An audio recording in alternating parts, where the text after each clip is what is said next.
Yo, guys, what is going on? Let me just put my face cam.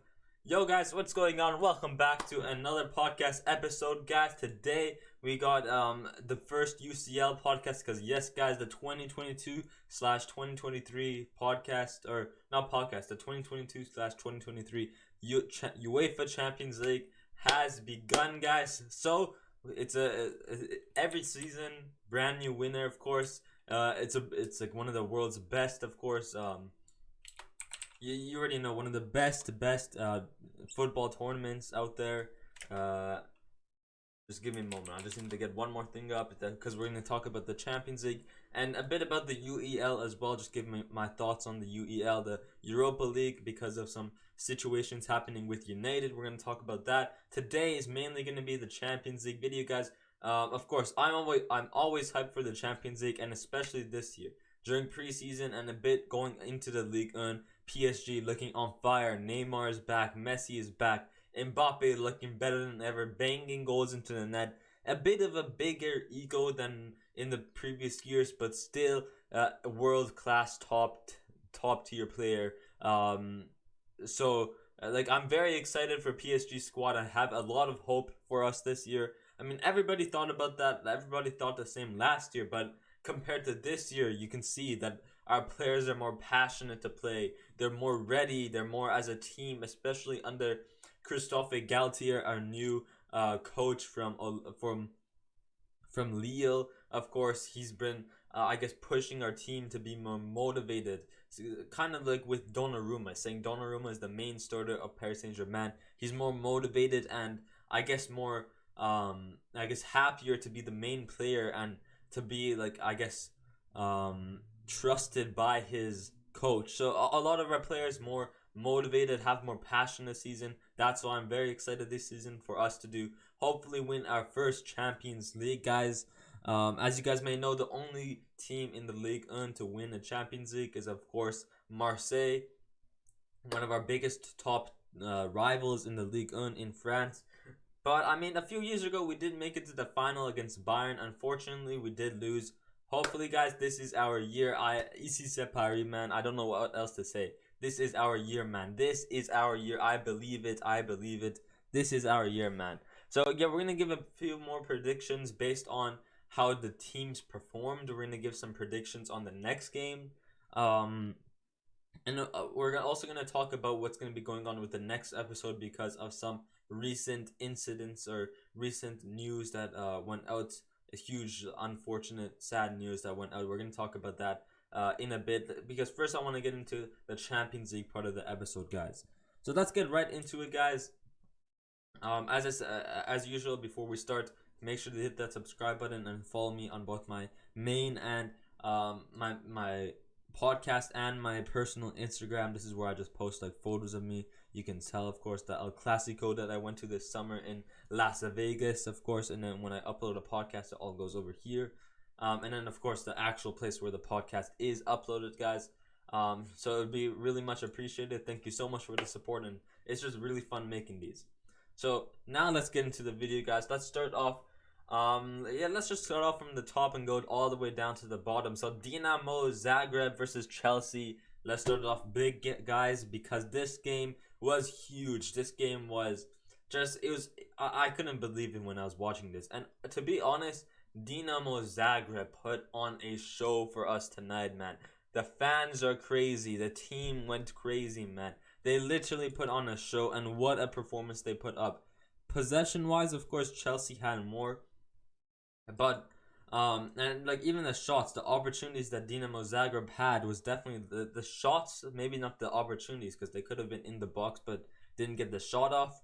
But the opportunities they had was crazy and it was just very unexpected. I was expecting Chelsea to win 2-0, maybe 3-1 or something. I didn't expect Dinamo Zagreb to play this well. And the thing with Dinamo Zagreb is they can push up really well, as well as when they're on the counterattack from Chelsea, they're really well on dropping back to defense. So that's really, really good from Dinamo. Really good defensive, awareness or a good drop back from drop back defensive tactics from Dinamo Zagreb, even when they're on a counter as well. Oh, their counter attacks, even not just being countered on, but their counter attacks brilliant, of course. Overall, the team played excellent. Orisic, Ademi, who else played good? This dude played good. I know the fullbacks played brilliant as well. So overall, even the goalkeeper, man, it was near the end of the game. Chelsea had a few opportunities, and this goalkeeper, man, blocked like 3 shots in a row. It hits the it had actually, I think it was Payson Pount, guys. If you guys don't know him, Payson Pount, right here, not Mount. I don't know. I think they spelled it wrong.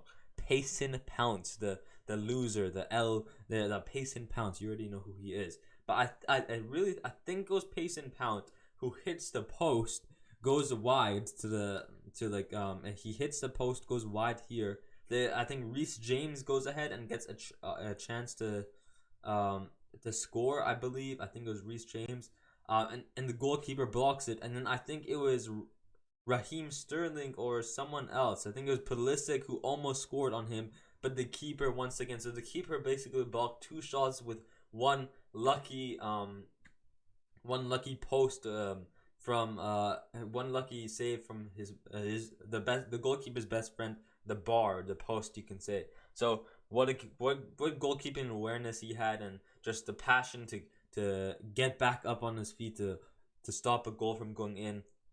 Brilliant from Dinamo Zagreb. Overall, a lot of people did not expect this to happen from, I wouldn't say a no-name team, but not a big team compared to Chelsea. Of course, they might be a no-name team. Of course, the Croatian team, Dinamo Zagreb, destroying Chelsea. What a huge game. I couldn't believe it. And the effects that it had on this is right over here, guys. Thomas Tuchel being sacked right after the game, guys. So, looks like, what's his name? What's his name? Todd something? I forgot his name, but looks like it looks like the new American manager has gone ahead and sacked Thomas Tuchel, guys, after joining Chelsea halfway through the season in 2021, in 2021, winning the Audi Cup and the Champions League with them, and then not having, I guess you could say, having a pretty decent season last season, going to the quarterfinals of the Champions League, getting they got top 3 in the Premier League as well, and then having a very rough summer this year, not being able to get Jules Koundé, Rafinha, Ousmane Dembele, Koundé as well, so not being able to get many players. But what they did get is they even lost a lot of defenders. Rudiger, Azpilicueta, what's his name, Christensen as well. So they lost a lot of their defenders.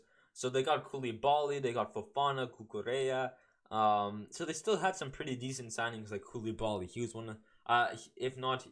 one of the, if not the best signing that Chelsea had last summer. If Rudiger or Azpilicueta was still there, it would have been a huge, bigger impact. Which all 3 of those players in the back would have been an insane lineup for Chelsea. But unfortunately, it wasn't. It's still one of a huge impacts because he's probably one of the main defenders now for Chelsea now that Rudiger left. And then we also have what's his name?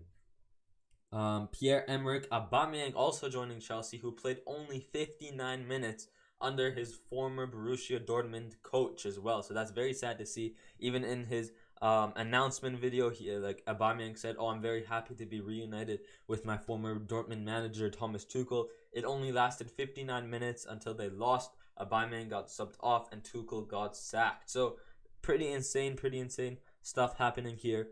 One reason I do think I wouldn't say the one reason I do think they lost was the problem. Of course, I think the team wasn't really focused or wasn't playing at their best level. But at the same time, I do think that Tuchel was still Thomas. Is it Tuchel? Let me know what you guys think. Is it Tuchel? Tuchel. I think it's Thomas Tuchel. I think he was still testing around with the team, having bringing in Cucurella, the Spanish left wing back, left mid, having bringing in Koulibaly or Koulidaddy, I say, of course, the best defender in the Serie A. Bringing in Fofana. So I think he was still kind of testing around the team. Do I play a 4-back with more midfielders? or do I play a 3-back, and do I play a 5-back? I think he was kind of testing out with that new 3-back type formation. I mean, that's kind of how they played last season, but I think there was a bit of a problem with defensive awareness in the team. I think for the age Koulibaly is 31 years old, I believe. He wasn't really he should have a lot of experience, but he wasn't really bringing that out there in the game. So I think overall it was not only the players' fault, but I think it was kind of Tuchel kind of I guess testing out the tactics of the team. So yeah, big game. It was quite crazy that Tuchel got sacked, because I feel like he needed more time, honestly, with the new team, with the unfortunate transfer window, not being able to get multiple players that he asked for from the board. I even do think another reason he got sacked is because the board wanted him to sign Cristiano Ronaldo, but he didn't want Cristiano Ronaldo, and then he went on to sign a Pierre-Emerick Aubameyang. So I think that was a bigger reason why he got sacked, because of course having Cristiano Ronaldo on your team is crazy. It's crazy that even right now when he's not doing the best, of course, still a top player, of course. But I think the reason he's not doing the best is because of the rest of his team. If he was with a better team, he would for sure be banging in and scoring goals. But right now he's not really doing the best, so maybe that's why he didn't really want to sign him. But even when he's not at his best, he's still a huge player, like income wise, for the team, selling jerseys, merchandise. And I feel like with Chelsea, he's just going to be doing better to score goals, of course. And other than that, I think I think Tuchel doesn't really like how, I guess, ambitious, or like how I guess not like really how Ronaldo's ego is. I don't think he really can like be on the same level with Ronaldo's ego, because Ronaldo is kind of like he takes things more personally than within a team. You get what I mean? I know he's one of those people who always tell the team, oh, he's like the manager kind of, and I don't think that Tuchel can kind of handle that. So that's probably one reason I think on personal levels, Tuchel and Ronaldo wouldn't go well together. Maybe that's why another reason Tuchel did not want to sign Cristiano Ronaldo and sign his former player from Borussia Dortmund, Pierre-Emerick Aubameyang, guys. So yeah, overall, just crazy that he got sacked. I think of course he still needed more time. With that, of course, we have the signing of Graham Potter, as I say, Harry Potter, guys, from Brighton. So of course, England. I believe he did coach England as well. So sacked in a month. Oh my, what the heck, man.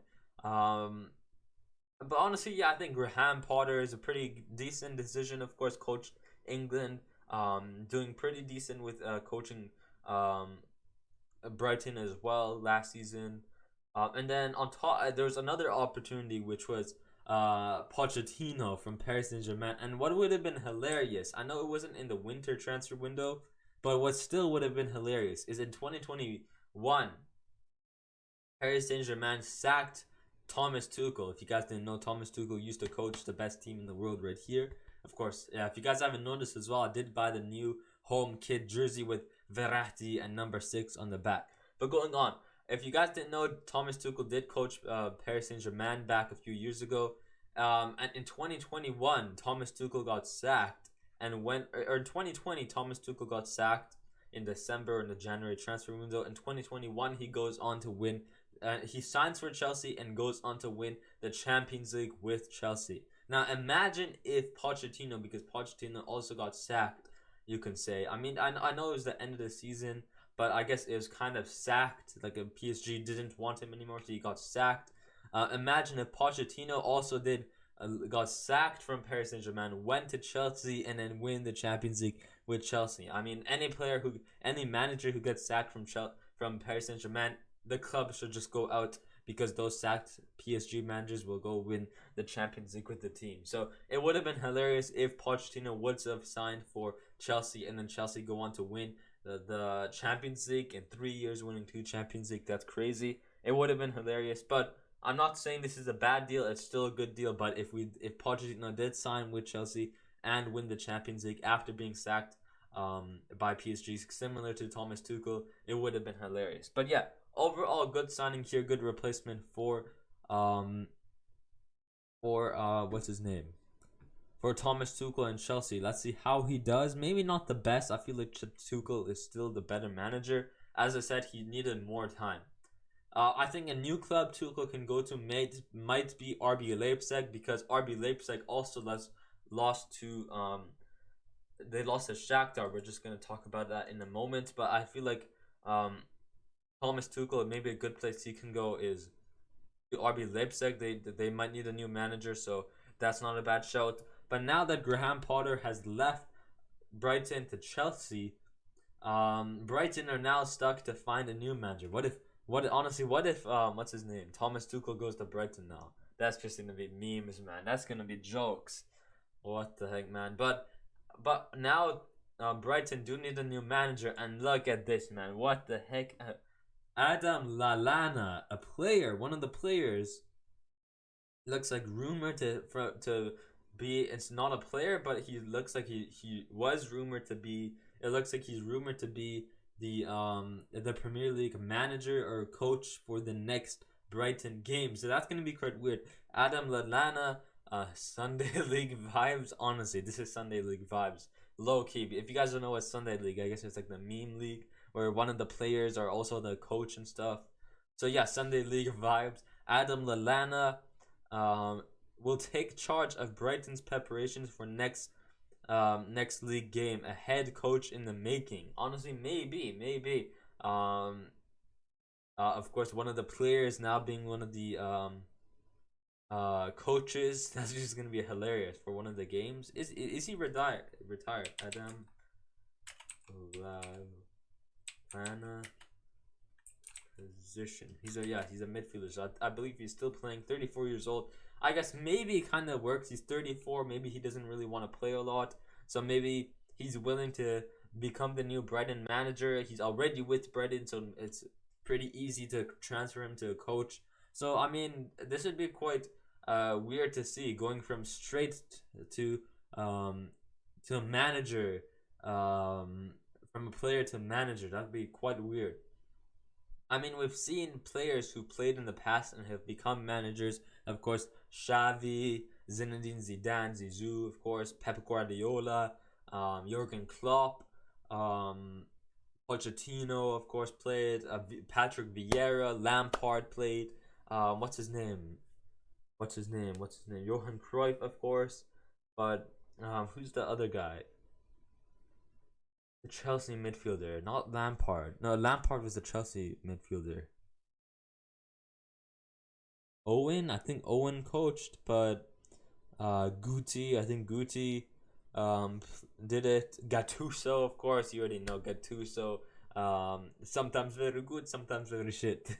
You guys already know that line he said in the commentary. One of the best lines, of course, on for the commentary stuff. That's one of the best lines. But who's the Englishman? Not Lampard. He played for Chelsea. Man, I don't even know. But he played for Liverpool, the English Liverpool player, one of the best midfielders they say for during his time. We talked about him before. We compared him with Henderson. I need to see. This is getting on my nerves. So Footbin. We're gonna just go to Footbin.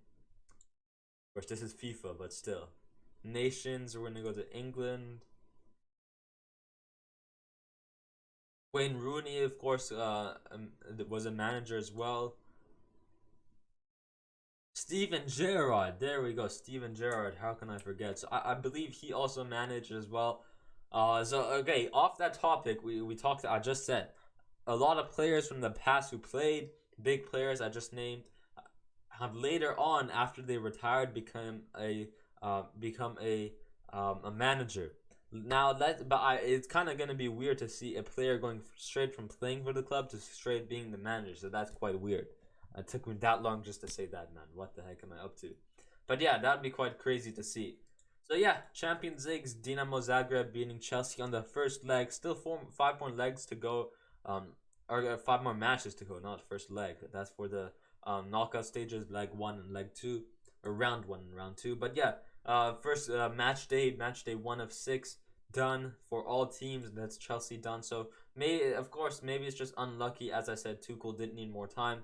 And we did talk about the replacements for Chelsea's manager and for these managers. So yeah, Dortmund and Copenhagen winning 3-0. Not much to say there. It was kind of expected. I think I did get that right as well.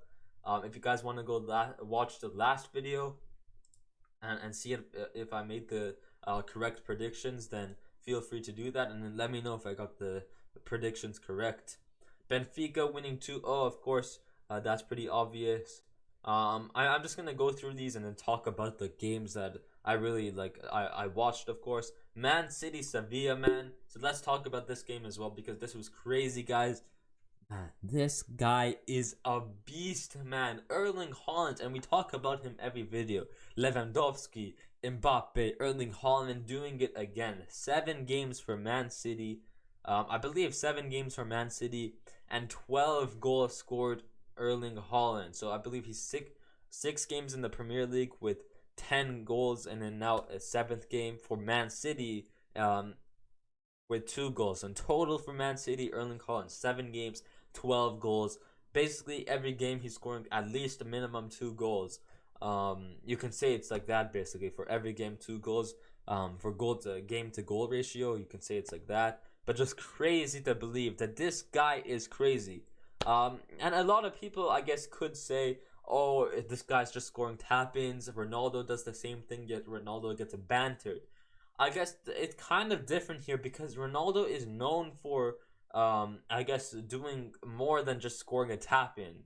Whereas Haaland is more that centralized goal-scoring machine where, I guess he's more of that player who's in the box. You pass it to him and he scores. Whereas Ronaldo, of course, he's also a goal-scoring machine. He scores many goals. He scores many tap-ins, of course.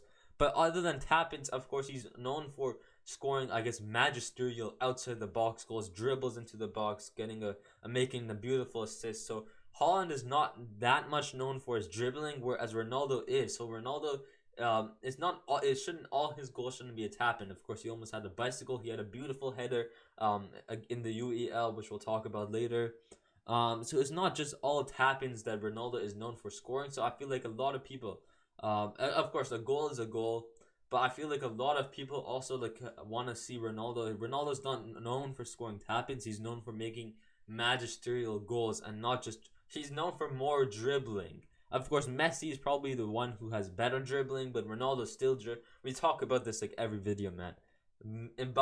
Ronaldo, he dribbles, he makes assists, but he's more known for a goal-scoring machine. Whether it be a header, a magisterial goal, a tap-in, he's more known for scoring goals and banging goals in the back of the net. Of course, top goal scorer internationally for the men's football. And then going to Messi, Messi is more of that technical player, that tactical player who's more, I guess, like an agile dribbler who makes creative chances, open space for his team to make goal-scoring opportunities, that dribbler who assists. He's more of that type of player. So now when we go to Haaland and Mbappe, when you look at Mbappe, Mbappe is also more of that one who creates opportunities for his teams. Although he does not have an assist this season, he still, he positions himself so his teammates also get in a better position. So he drops back, so his so the player marking him also drops back with him, and that will create more space for his team as he pulls a defender forward with him. So he's also more known for his dribbling, of course, his shooting, of course. So I'd say Mbappe, of course, he's a brilliant player. He might not be he might not reach the same level as Messi, but he's more similar to Messi than he is to Ronaldo because of the way he dribbles and plays. And then same with with Erling Haaland. Haaland is more of that goal-scoring machine. He positions himself well in the box. You pass it to him, he scores. So he's more of that Ronaldo type player. Not known for his dribbles, because Ronaldo, of course, having a lot of dribbles. But he's still a goal-scoring machine like Ronaldo. So going back to Ronaldo, getting bantered, unlike Haaland, who also scores tap-ins like Ronaldo. The difference is here, once again, Ronaldo is more known for making more dribbles, not like Messi dribbles. He does have Messi dribbles, but Messi is more known for his dribble, the Ankara Messi, goal, goal, goal, goal, goal. Not like that type of dribbles, but still known for his dribbles. more than Haaland is known for his dribbles, of course. And Haaland's not known for his dribbles. He's known for a goal-scoring machine, banging in goals, running in, a physical man, getting a header, banging in a goal. But whereas Ronaldo, he does the same thing, but more he like, of course, back in the day with Madrid, with United, he had more dribbles than he has now, rather than scoring in tap in. So it's not the same type of magisterial goals than it was before.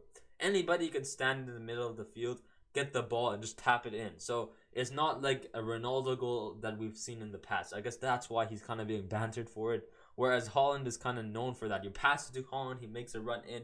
A physical big player just running in to the back, into the 18-yard box, gets the ball and shoots it in the back of the net. So I guess that's why Haaland is getting more praised for, or more like hyped up for scoring a tap in, because that's what he's more known for, not really known for his dribbles instead.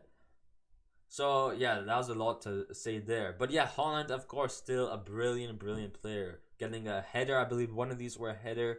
Phil Foden scoring a goal, and Ruben Dias in the last minute of the game. So yeah, just wanted to talk about that. I didn't see the goals, but I just wanted to talk about Haaland scoring in the Champions League. So yeah, and now yeah, actually we're almost to PSG, so we'll talk about that. RB Leipzig, AC Milan.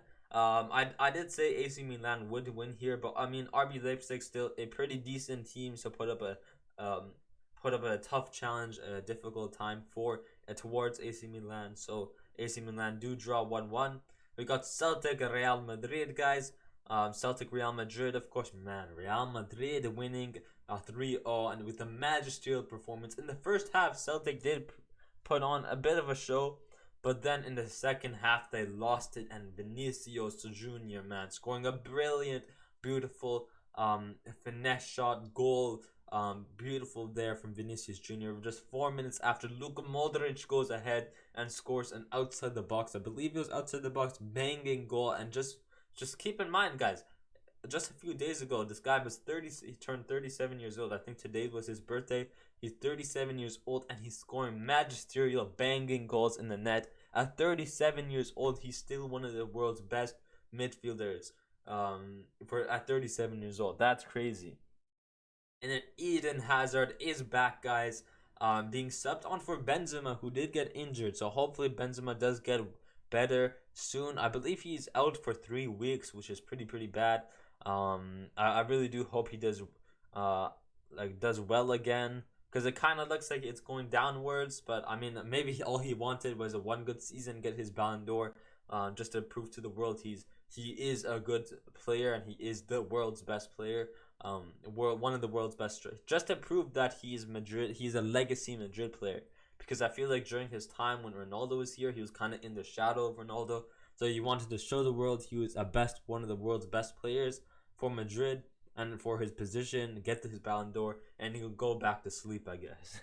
No offense, of course, he's still a brilliant player, top G of football, as my cousin says, my cousin Gareth, who's not just a Madrid fan, but a Karim Benzema fan. Top G of football. But yeah, Benzema falling off, but still hopefully he does well and gets back from his injury, gets well soon. But Eden Hazard being subbed on for Benzema, and he had some pretty magisterial performance as well. Man, it was off of a corner, I believe, this Eden Hazard goal. Off of a corner. They played, I think, 37 passes. Madrid made 37 passes. Celtic couldn't get the ball off of 37 passes. They went back all the way to the keeper, I believe, to the defenders, back all the way, passing it back and forth. 37, so it goes off of a corner. Madrid winning in the air, and they make 37 passes without a single interception. It finally gets to Hazard, and Hazard scores the goal. So holy man, you can just tell Real Madrid just put their possession, like their tiki taka is insane. Like, man, 37 without an interception. That's when you know when you need to improve your, I guess, your high pressure tactic. So yeah, that's just crazy to believe. But it looks like Eden Hazard is back. He looked happy as well, scoring that goal. So welcome back, Eden Hazard. Of course, hopefully he does more than he is doing right now. Hopefully he has more magisterial dribbles, make some assists, kind of like he was at Chelsea. But like I mean, for Madrid, this is huge. Scoring one goal for in one season for Madrid is huge. And if you guys know why, it's because of course he's always injured for Madrid. So scoring one every once in a blue moon is huge. So yeah, that is Real Madrid, and of course the older players like Luka Modric at 37 still playing a magisterial level. So crazy there. RB Leipzig and Shakhtar Donetsk losing, or Shakhtar Donetsk. How do you pronounce it? Donetsk. Um, Huge surprise for me here. I really did believe that RB Leipzig would do good here. Did Timo Werner play? Andre Silva played, and Kunku played. Timo Werner played. Or this guy here, Lamer played. Diallo from PSG, of course, he played. Gulaski played. So it looks like they played their main team and somehow still lost to Shakhtar, guys. That's just crazy to see. I couldn't believe it. I thought that RB Leipzig would do way better after they had a pretty decent season last season, but it doesn't look like they went on to lose 4-0, and that's where I said that their manager, their coach also got sacked, and I said that's why I said that Tuchel like it might not be a bad option for Tuchel to go to RB Leipzig, back to Germany as well. So crazy there. I didn't see the game, but like I guess just on paper wise, what I thought that RB Leipzig would be easy game did not end up to be an easy game. Easy separate. Let's get on to PSG, guys. Paris Saint-Germain versus Juventus, and we went crazy. Kylian Mbappe first. I think he's the youngest player to score 37 or 27 goals or something like that in the Champions League. So Mbappe, Kylian Mbappe, my GOAT, my player, guys, my youngster of the next generation, my player of the next generation, Kylian Mbappe, guys, scoring 2 goals in the Champions League, scoring one quickly in the 5th minute. Crazy there by Kylian Mbappe. Another one in the 22nd minute. I did not see this goal because I was on my way to school, and the same thing with the 3rd goal as well from Weston McKennie, the American midfielder for Juventus. I did not see that goal either since I was in school. Sad face, of course. Only 1 hour of school, man. It's 1 hour. I couldn't watch the second leg. I mean, Mbappe's 22nd minute goal was during the first leg, and I didn't have school because the game started 12. So first half is 12 to 12:45, and my school was 1 to 2. So my school was 1 to 2, so I had to go to school. So to go to school, of course, I had to leave in a good 30 minutes before. That's why I had to get ready during the second Mbappe goal, so that's why I didn't see it. And then, of course, I was at school for the Weston McKennie goal. Overall, the first goal was brilliant by the team.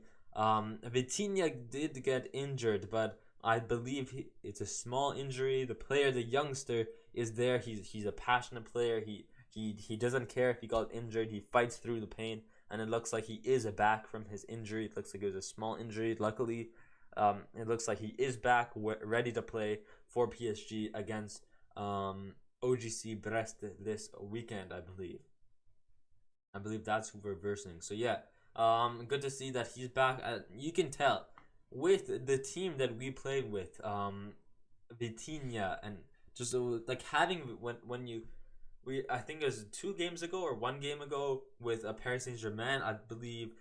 When did I say there was the fraud Nato Sanchez? He didn't really do much on the pitch. You can see that the PSG team plays so much better attackingly with the Vitinha, because he just creates such good opportunities. He's that good box-to-box creative midfielder that we needed. So his impact so far is huge, and we talked about this.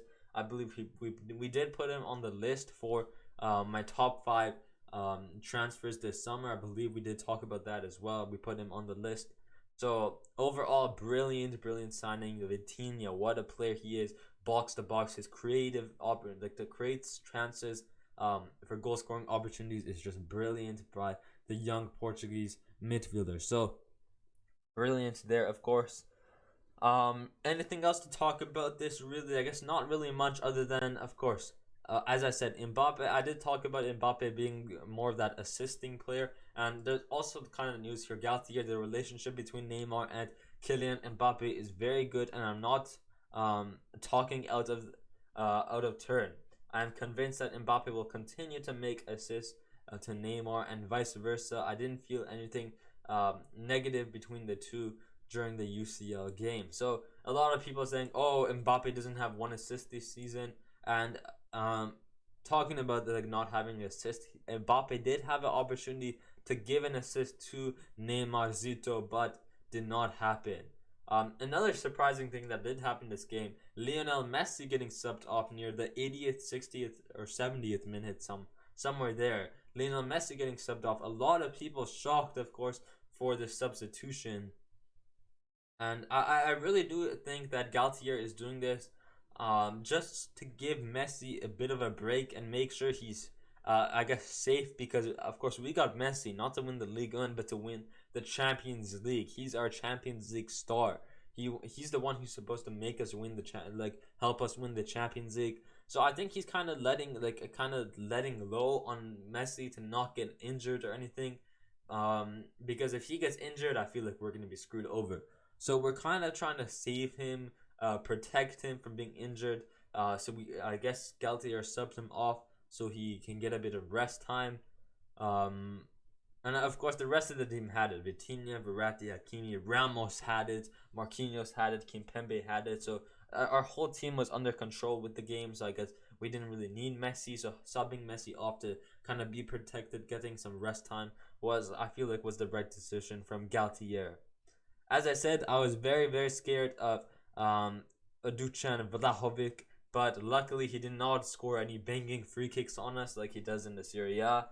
Milik, man, this guy, man, his touches were terrible. Wasn't Milik? I believe it was Milik. Like, holy, I don't know what I was saying with his touches.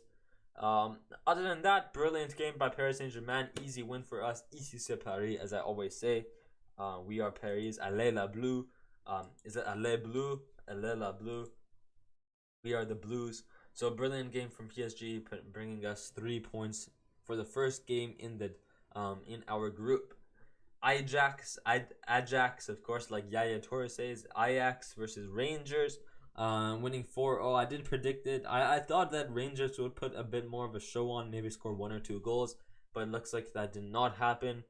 Eintracht Frankfurt versus Sporting. Now, Eintracht Frankfurt did win. I thought it would be maybe a draw or maybe a close win, like a 2-1 or maybe like a 2-1 win for Eintracht Frankfurt, especially after the brilliant season they had in the UEFA Europa League last season, winning the Europa League as well. I did think that they would do a bit better, but unfortunately I guess good thing from good for Sporting that they won gone ahead and won 3-0. Bayern Inter, what a game this was, man. Kimmich, definitely Kimmich was the man of the match, I believe. What a player Kimmich was. This guy is a monster, especially after Pep Guardiola. This guy is everywhere, defensively, attackingly, man. Kimmich is insane. On goal by Danilo, whatever this last name is, and then Leroy Sané scoring a 25th minute goal. I did not see any of those goals, but I did see, like, during watching some of the highlights, I watched a bit of the highlights, of course. Just don't quite remember the goal, but yeah, watching some of the highlights, Kimmich is insane, man. Kimmich, what a defensive midfielder he is, man. What a player he is. We go on to not quite there yet. Barcelona and Victoria Pleasant. Lewandowski scoring his first official hat-trick for Barcelona. It was against Victoria Pleasant, or as I say, Victoria's Secret. Just for the jokes. No offense, Victoria's Secret, but yeah, they did score 1 goal in itself. Getting conceded a goal from Victoria Pleasant is kind of a meme.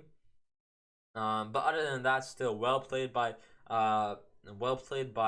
Barcelona, and Robert Lewandowski looks like he's been a really well signing for Barcelona so far, as I said in past 2-3 episodes. Mbappe, Erling Haaland, and Lewandowski, the best strikers in the world at the moment. Top 3 in my opinion. So Looks like his impact is huge. Can't wait for the Bayern-Barcelona game next week. We'll go on to predictions about next week's games right after this. Napoli-Liverpool, man. Now, I did say that Liverpool might win, or I also did say that Liverpool would have a challenging time. It might be a 2-2 draw. I did not think it would be a 4-1 draw, and I do think that Napoli should have actually scored more goals as well. So it could have been 5-1, 6-1, 7-1 for Napoli. Would have been crazy loss for Liverpool. But I did expect Liverpool to not do the best, because recently, man, Trent Alexander-Arnold. Sorry for that. That was quite a loud clap. Sorry about that. But man, Trent Alexander-Arnold, Virgil van Dijk, man, these guys are sleeping, man. They're sleeping. It's like their controllers disconnected. When you're playing FIFA, controller out of battery, they stand still there, watch the ball, and then just they go on to score. Like, man, Trent Alexander, Virgil van, man, what are they up to, man? They really said Trent would be the next the next world's best right back ever, man. Look at him, man. He's terrible. I don't know like how much worse I can explain. He's just terrible, man. He's terrible. His defensive awareness is shite. Literally, it's shite. So crazy there. I'm still surprised that Jurgen Klopp is not sacked. I mean, a few years ago, you could say he was definitely a savior for Liverpool. He won the Champions League, won the Premier League. He saved Liverpool. But now looking at it, I feel like he could have had a better transfer window last season. Of course, not doing the best. Not in 3 cup finals. They can't score 1 goal in 90 minutes. So I guess bad from the team, bad tactics. Just overall, you can definitely tell that they're not really playing at their best. Losing to United, it's just not really. It's just going down for Liverpool. So I'm still surprised how Jurgen Klopp isn't sacked yet, like Thomas Tuchel. So I feel like sooner or later this season, Thomas Tuchel or Jurgen Klopp might get sacked. I do feel that coming this season. Atletico de Madrid, we got Porto versus Atletico de Madrid, and this is one of the craziest stuff I've ever seen in football. 3 goals all in the 11-minute added time at the end of the game after the 90th minute. There's 11 minutes added on, and they all score their goals. Mario Hermoso off of a header, probably. He's a center back. Mateus Uribe, I believe he's Ecuador. Is he Ecuadorian? Somewhere in South America, the midfielder. And then Antoine Griezmann, of course, always being subbed on in the 60th minute, goes on to score the winning goal. And then, unfortunately, the Persian R9, one of my favorite Persian players, Mehdi Taremi, unfortunately gets a red card, so will be suspended for the next game. Unfortunate by the best Persian player, the Persian R9, you can say. The Persian R9, man, what the heck. But you get what I mean.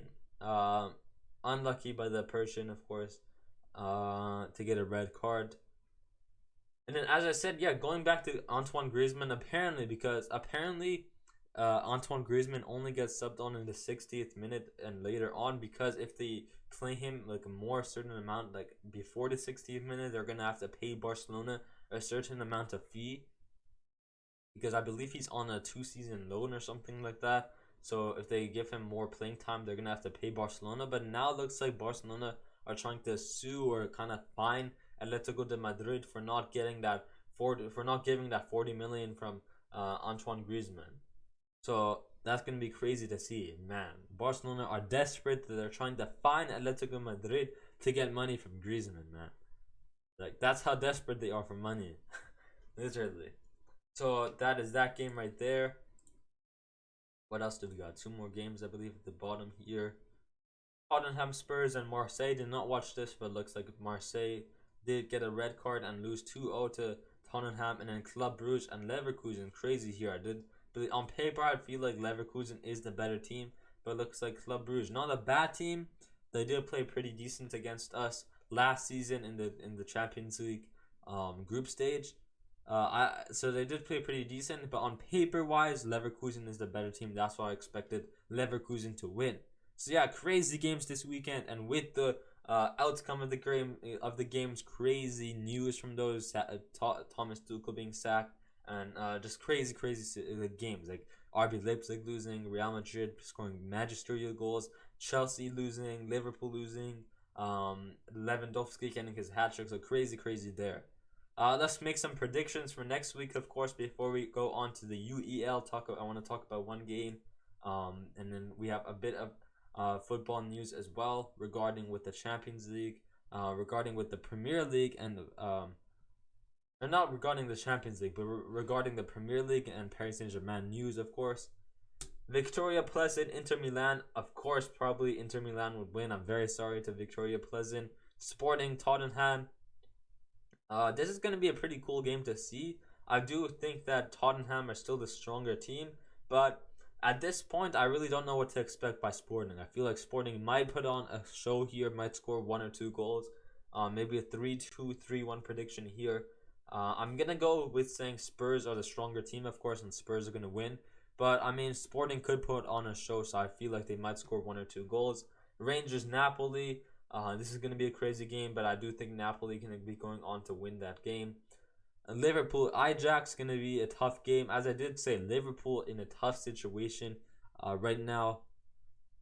Looks like they're not doing the best. And this group that they're in is a pretty challenging group. I did say it's going to be a challenging group, and they might have a tough time getting out of this group. Maybe not even getting out of the group. So I do feel like I'll still say Liverpool will win. But I mean, I said that against I said that against Napoli, and they ended up losing 4-1. So I feel like Ajax might also put up a show. I'm gonna go here 2-1 for Liverpool to win, but I really feel like Ajax might also put on a show here. Bayern, Barcelona, Lewandowski playing now for Barcelona, leaving Bayern just this past transfer window, going to Barcelona, having a brilliant time in Barcelona. Now let's see how he plays against his former club, Bayern Munich. And especially with the new team that Barcelona have. Jules Koundé, Christensen, Azpilicueta, Frank Kessié, Rafinha, Lewandowski. And they literally bought a full new starting 11. So just going to be crazy to see how this new insane team under Xavi as well. Going to be crazy to see how they're going to play against Barcelona. Going to be crazy. And Barcelona not also making some pretty good signings. Of course, Musiala, the new right back they have, the youngster right back. What's his name? Gravenberge, Sadio Mane. So that's going to be crazy to see him play against Barcelona. And what's his name? Matthijs de Ligt. So 4 brilliant signings for Bayern Munich. Both teams making insane signings. And I really do hope if Barcelona win, it's going to be a meme for Bayern. If Bayern win, it's going to be such a meme for Barcelona. So either way, whatever the outcome is, there's going to be like tons of memes out there. So it's going to be crazy because you guys already know what happened last season. We got Porto, Club Brugge. Hopefully Porto win, but unfortunately they don't have the Persian R9 anymore. But I do hope that Porto do win. I'm going to go 2-0 here. Marseille, Eintracht Frankfurt. That's a tough one to say. I'm going to go a draw there. I feel like both teams strong teams. Marseille in the Ligue 1, they are pretty competitive and a difficult team to play against. When we do play against them, when PSG do play against them, it is a pretty difficult team. They do put up a challenge. And of course, as I did say, Eintracht Frankfurt, the former UEFA Europa League winners, I do think they might do good as well. But they did lose against Sporting. So at this point, I still don't know what to expect. I'm going to go here, a draw here, or maybe a 1-goal difference here. I don't know which team, because both teams from their outcome from the first match day, I really don't know what to expect. Leverkusen, Atletico de Madrid, 100% Atletico Madrid winning. Shakhtar Donetsk versus Celtic. I'm going to be going Shakhtar here. Celtic still a brilliant team in the I think they're in the Irish League. They're still such a strong team, top 2, top 3 team there. But against Shakhtar, I do think Shakhtar are the stronger team. AC Milan and Dinamo Zagreb. I mean, Dinamo Zagreb did put on a huge show against Chelsea.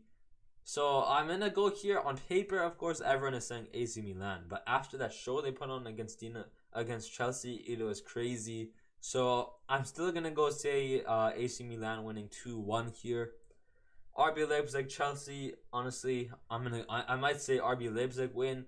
Chelsea, they still did pretty good towards the end of the game. They had quite a lot of opportunities, so they didn't play bad. They didn't play bad, but like Dinamo Zagreb definitely like caught them off guard from how they played. They put on a strong show, so I'm gonna go ahead and say here Chelsea is gonna still go on to win. I know they just lost against Dinamo Zagreb and it was very embarrassing for them, but I do think they're still gonna go on to win this game. RB Leipzig versus Real Madrid, of course. This is gonna be a huge game to see Timo Werner, who could have went to Real Madrid this transfer window but didn't. Now going to RB Leipzig. This game is gonna be crazy as well. So I'm going to go ahead here and say Real Madrid win 2-0. I think 2-0 is going to be my prediction here. I think RB Leipzig might score one goal. They will put on a few good opportunities towards Real Madrid, but I don't think it's just going to be enough to beat Madrid. Copenhagen, Sevilla, I do believe Sevilla is going to win. Juventus versus Benfica. Juventus is going to win probably. PSG and Maccabi Haifa winning. PSG, of course, going to win here. No really predictions I want to say. I'm really putting just on paper. It looks like I'm saying the teams on paper. I'm saying the teams that are gonna win, but I'm also kind of comparing it to how they're doing in their league as well as from the match day in their first match day in the UCL, and then Man City Dortmund. Of course, I do think Man City are gonna go ahead and smoke Borussia Dortmund, and looks like another former club game for. What's his name? Erling Haaland leaving Dortmund last season in the transfer window, joining Man City, and now he's going to be playing his former club. Same thing with Robert Lewandowski, played for Barcelona or for Bayern last season, joined Barcelona in the transfer window, and now he'll be playing his former club in the Champions League. So two players going to be playing their former club, their former Bundesliga club. So that's going to be quite interesting to see there. Those are my predictions there for the UEFA Champions League. And that is your news for the Champions League, guys. Let's go on to the UEL. Man United got robbed. I was trying to say like, bro, United got robbed. Bro, Man United got robbed. Like, you guys get what I mean. I wasn't trying to say Man United got robbed. I was going to be like, oh my God, United got robbed. So, anyways, guys, United did get robbed because this was one of the worst penalty. This is one of the worst given penalties I've ever seen. Of course, like usual, the new beast defender that United just recently got, Lisandro Martinez, the Argentine former Ajax player, doing a brilliant job in his defensive awareness. It's off of a corner. It rebounds out of the box to one of the Real Sociedad players. And then it goes out. The Sociedad player goes to shoot it. Lisandro Martinez going to put his body on the line. It hits like Martinez does kind of like a slide tackle. He like goes to his side in the air, like kind of jumps in the air to his side. It hits Lisandro Martinez's leg, and when you're jumping in the air, you can't control your hands, so it hits his leg. He blocks it with his legs, and it rebounds to his arms, which is just kind of crazy to see, man. Like he didn't purposely block it with his hand. He blocked it with his leg, and it hit his arm off of the rebound, and it was given a penalty. So one of the worst penalties I've ever seen, man. Like even when you go to check VAR, he still gives a penalty even though it hits his leg first, and because of his animation, his jumping animation, it hits his arm. So he can't do anything with that. He went to put his leg in the way, and then it hits his leg. He hits it with his leg to block it, and it just hits his arm unpurposely. It hit his arm. And it's still, they go to check VAR, and it's still given. So my problem with the VAR, everybody's problem with VAR is not that it disallows or allows goals. I think it's a good idea, but when you check VAR and the decision is still wrong by the referee, that's where it gets silly, and you should just you might as well just get rid of it. If the decision is still wrong and you check VAR, just don't have VAR in the first place, because it's easy. The VAR is supposed to help them make the right decision, not the wrong decision like this one. So just crazy to see that happening. And then Arsenal winning their game as well. I do hope that Arsenal do good. let's just take a look. Did Monaco win? Yeah, Monaco did win there as well. I do want Monaco to do good. And then, of course, L United, the Frauds United, not doing good in Europe again. They're doing good in the Premier League, but in Europe, like last season, not doing good. Not doing good. So yeah, that is the UEL game I wanted to talk about there. And then let's go on to talk about PSG before we get onto the last sad news. Leave the sad for last. Carlos Soler expected to start instead of Lionel Messi versus Brest this Sunday afternoon. Okay, so for this Sunday, I guess because it's in France, so they're ahead. So tomorrow at 8 a.m. there's a PSG versus Brest game for the Ligue 1. Those Barca fans saying I'm not watching them, as if we care. You don't have to care. I'm not sure more than 70% whoever watches PSG games are watching because of Messi. Nah, man, I watch because of PSG, man. What the heck? I'm a PSG fan, not a Messi fan, man. But anyways, yeah, that's gonna be crazy to see. We did get him, so I wonder how Messi will feel about that. And quite strange from Galtier. Is he not like Messi or something? Did Mbappe tell him to not start Messi? So I don't know. Quite strange there. The new away kits, man, they look sick. So as you guys can tell, I am wearing the new home kits this season, and this is so nice. I really love the design. But these new white inverted ones also look pretty brilliant as well. So I'm low-key thinking of getting one. I am thinking of I'm not thinking of, I probably will be getting some good, or not good, but some of my favorite national teams jerseys this maybe this weekend or something, for the upcoming World Cup in November. I'll definitely get a Canada one. I do have a Real Madrid Vinicius Jr., the purple one right over here, as well as a black Bayern jersey, with the black and gold Bayern jersey from 2 seasons ago with Alphonso Davies number 19. But I'm probably thinking of getting a Canada jersey with maybe Jonathan David on the back. Definitely a France jersey, maybe with N'Golo, maybe with Ben Yedder on the back. A France jersey with Ben Yedder. Definitely a Iran jersey with what's his name, with Mehdi Taremi on the back. And probably a Brazil jersey with or no, I already have a Brazil jersey. Probably like a maybe an Argentina jersey with Messi on the back. I do have a Messi PSG jersey, but it is a bit small. I think I got small on that. I am a medium, so I might get an Argentina jersey with Messi on the back. I for sure want to get a France, Canada, and Iran jersey for the World Cup for sure. I have a Neymar Brazil jersey, so probably those three for the nations I do support for the World Cup. Those three will be the three I'll be getting. But on top of that, this new club jersey kit is also insane. So I'm low-key thinking of getting this. It's just the inverted version of this one I'm wearing right now. But just like I wanted to talk about that. Ronaldo Sanchez has an injury to his right adductor. I have no clue what that is. New update in 10 days, club announced. So unlucky there. But at the same time, we just said that Vitinha is recovered and is well to play. So at the same time, we don't have anything to worry about. We have Fabian Ruiz, Verratti, we have Vitinha, we have that new Kohler soldier guy, but he's probably going to be playing more as a winger type player instead of Messi. Unless we play like a 3-5-2, Messi was supposed to play at cam, and now that Carlos Soler guy is going to be playing at cam, so I really don't know. But I do believe he is a midfielder, but yeah, he will be replacing Messi.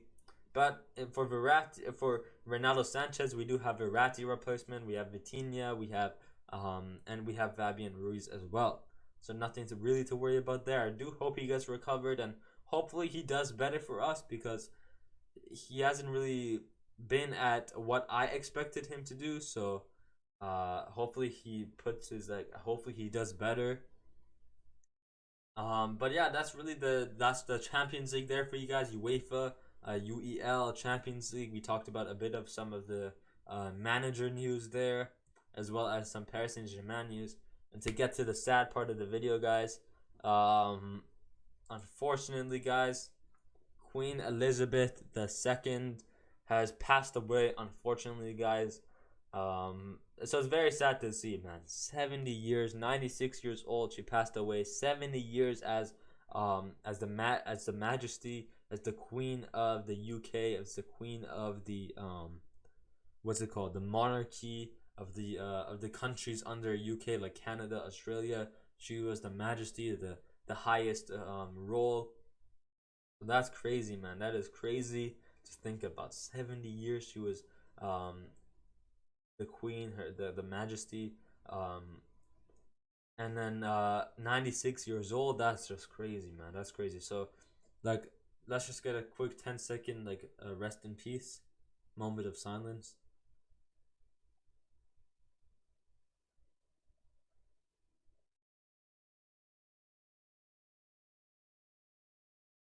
So yeah, guys, very very unlucky to see. Of course, we all give our prayers and stuff.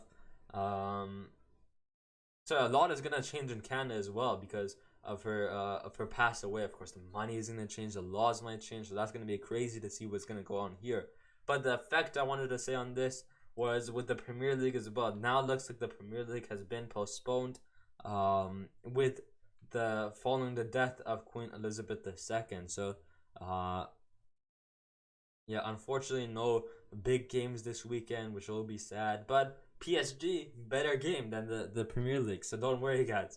Nothing to worry about here. But and another thing to worry, I'm not trying to really be mean towards Queen Elizabeth, but no more Queen Lizzie tax, guys. No more Queen Lizzie Premier League tax. Finally, guys. And then actually, the new tax will be King Charles. King is it King Charles? King Charles tax. So unfortunately, no more Queen Lizzie. But there will be King Charles tax. So the Prem tax still stays, guys, unfortunately. But yeah, we just had to leave the sad part to last. But that's gonna end off the video, guys. About an hour a video. So we talked about the Champions League today. That was the main part of the video, guys. If you guys went on to enjoy today's video, hit that like button, hit that subscribe button, hit that bell. I've still yet to do a room tour video, so hopefully I can do that soon. And maybe show you guys my jersey I'm gonna get. I still need to order those national jerseys as well for the upcoming World Cup, so hopefully I can order those soon so they can arrive before the World Cup. Overall, today was mainly about the Champions League. We talked about a few transfers and I guess PSG news. So next video will probably be on Monday or Sunday, maybe. I don't know what big games we have. So next video maybe on Monday. I am off of school a bit earlier on Monday. On Mondays I'm off at 2 instead of 3. So I do have more time on Monday. I have to see, of course, what homework I have. Quite busy over the weekend. I have some homework, as well as I have a football match this weekend, actually tomorrow on Saturday. So I will see when the next video is. I'll let you guys know on either my main Instagram or my my podcast Instagram, so make sure to follow both down below. The links will be down below. So I'll let you know when the next one is. We'll probably do just La Liga, League On, and any other football news or anything I want to talk about. So I'll let you know on my Instagram. Make sure to follow me there. My links will be down below. Overall, that's gonna end off the video. If you guys enjoyed the video, hit that like button, hit that subscribe button, and hit that bell. As I said, if you guys want to go and see when I'll post the next podcast, both Instagrams will be down below. For now, stay positive, stay happy. Stay positive, stay happy. Stay safe, stay flow, and I'll see you later. Peace.